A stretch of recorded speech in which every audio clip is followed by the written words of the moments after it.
A thick, heavy silence hung over the small town of Blackwood Creek. It was a silence you could almost feel, like a cold, wet blanket wrapped around your shoulders. Ever since the incident, nobody laughed out loud anymore. Kids didn't play tag in the streets, and the ice cream truck stopped coming around. The whole town seemed to be holding its breath, waiting for something terrible to happen again.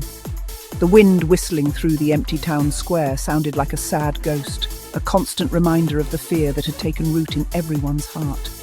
It had been like this for months, a long, slow nightmare that never seemed to end. The cause of this town-wide gloom was the jungle, the Blackwood jungle, a tangled maze of ancient trees and dark, creeping vines that bordered the town on all sides. It had always been a place of spooky stories and whispered warnings, but now it was something much worse. It was the place that had swallowed Sam and Alex. The two boys, best friends since kindergarten, had dared each other to explore the jungle's edge one sunny afternoon. They went in laughing, chasing a bright blue butterfly. They never came out. The search parties found nothing but a single red sneaker, caught on a thorny bush. After that, the stories about the jungle grew darker and more terrifying. People said it was haunted. They claimed to hear strange whispers carried on the night breeze, ghostly cries that sounded just like the missing boys. Some folks swore they saw strange lights flickering deep within the trees, like glowing eyes watching them from the shadows. The jungle was no longer just a forest, it was a monster. It was a forbidden place, a gaping mouth waiting to devour anyone foolish enough to get too close. The townsfolk locked their doors tight at night and told their children to never ever go near the woods. Fear became the new mayor of Blackwood Creek. It dictated every decision, every conversation. The playground swings rusted in the rain, untouched. The town's annual summer festival was cancelled. People would hurry from their cars to their front doors, their eyes darting nervously towards the dark line of trees that seemed to press in closer every day. They lived with a constant knot of dread in their stomachs, a feeling that the jungle was not finished with them yet. The town was a prisoner, and the dark, silent jungle was its keeper. The memory of Sam and Alex was a ghost that walked every street. Then, one grey afternoon, a stranger arrived. He didn't drive into town in a noisy car, he just appeared. He walked down the middle of Main Street as if he owned it, his long black coat trailing behind him like a shadow. He was tall and thin, with a face that seemed carved from stone, all sharp angles and deep-set eyes. His hair was as black as a raven's wing, and his skin was unusually pale, as if he hadn't seen the sun in years. He didn't smile, and his gaze was intense, sweeping over the shuttered shops and empty sidewalks with a quiet curiosity. The few people who were out on the street stopped and stared.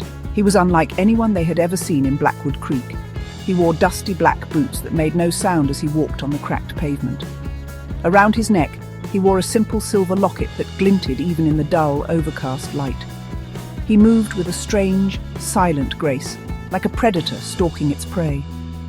There was an air of mystery about him, an aura of secrets and forgotten places. He looked like he had stepped right out of one of the scary stories the townspeople now whispered to each other in the dark.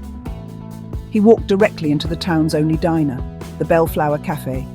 The handful of customers inside fell silent, their coffee cups frozen halfway to their lips. The stranger took a seat at the counter, his back straight, and slowly removed a pair of black leather gloves. His fingers were long and slender. The waitress, a nervous teenager named Clara, hesitantly approached him. Can I help you?" she stammered, twisting a corner of her apron. He didn't look at her right away.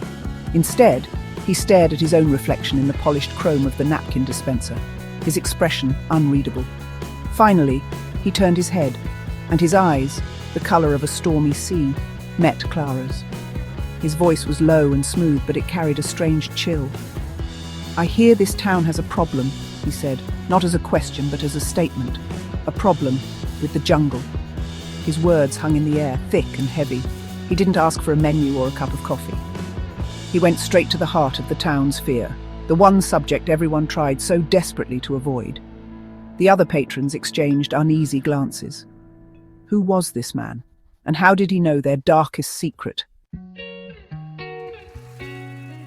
The diner remained deathly quiet. Old Mr. Abernathy, the town baker, finally found his voice. "We don't talk about the jungle," he said, his voice trembling slightly. It's a bad place." The stranger turned his piercing gaze towards the baker. A faint, knowing smile touched the corners of his lips, but it didn't reach his eyes. "Fear is a cage," the stranger replied softly, "and it seems this entire town has locked itself inside. Tell me about the boys. Tell me about Sam and Alex." Saying their names out loud was like breaking a sacred, unspoken rule. A collective gasp rippled through the small crowd. Clara, the waitress, felt a tear slide down her cheek. "They were just kids," she whispered. "They were my friends."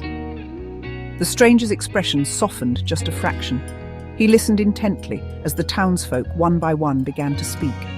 They spoke of the boys' laughter, of the search parties, of the whispers in the wind, and of the glowing eyes in the dark. They poured out all the fear and grief they had kept bottled up for so long. The stranger didn't interrupt. He just listened, his head tilted slightly, absorbing every word, every detail, every ounce of their terror. When they had finished, a heavy silence fell once more. The stranger looked from one worried face to another. He saw their desperation, their hopelessness, and the faint flicker of a new emotion, hope.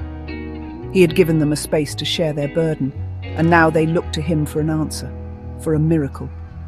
He stood up slowly, his tall frame seeming to fill the small diner. He placed a few silver coins on the counter, a currency no one recognized. The metal seemed to shimmer with an otherworldly light, catching the eye of everyone present. "Fear grows in the unknown," the stranger announced, his voice now strong and clear, echoing in the silent room.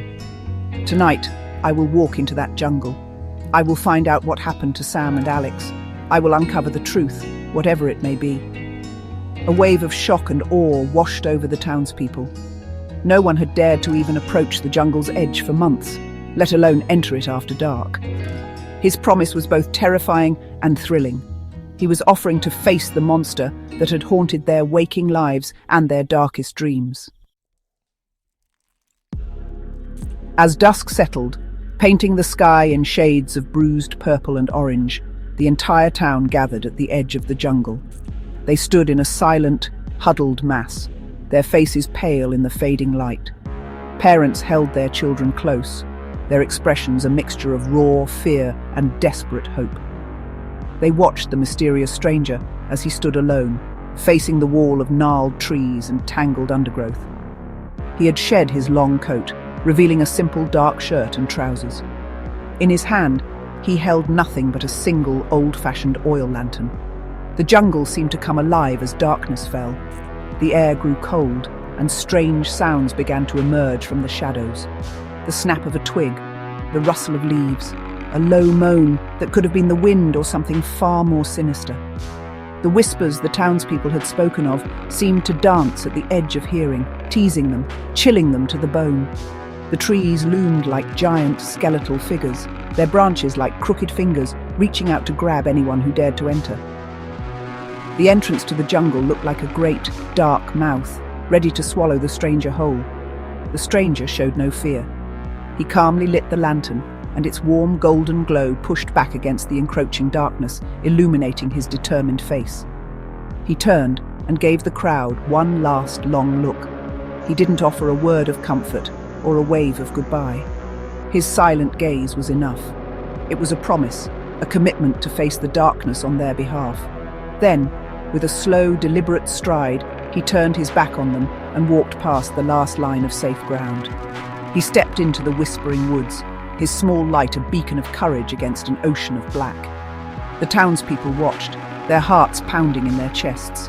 They saw his light bob and weave as he moved deeper and deeper into the haunted maze, the shadows of the trees swallowing him up. Soon, the lantern was just a tiny, flickering speck, like a distant star. Then, it vanished completely. The crowd was left alone in the darkness, staring at the black wall of the jungle. They stood there for a long time, unmoving, listening to the whispers in the wind, waiting. Would he return? And if he did, what terrible secrets would he bring back with him from the heart of the haunted jungle?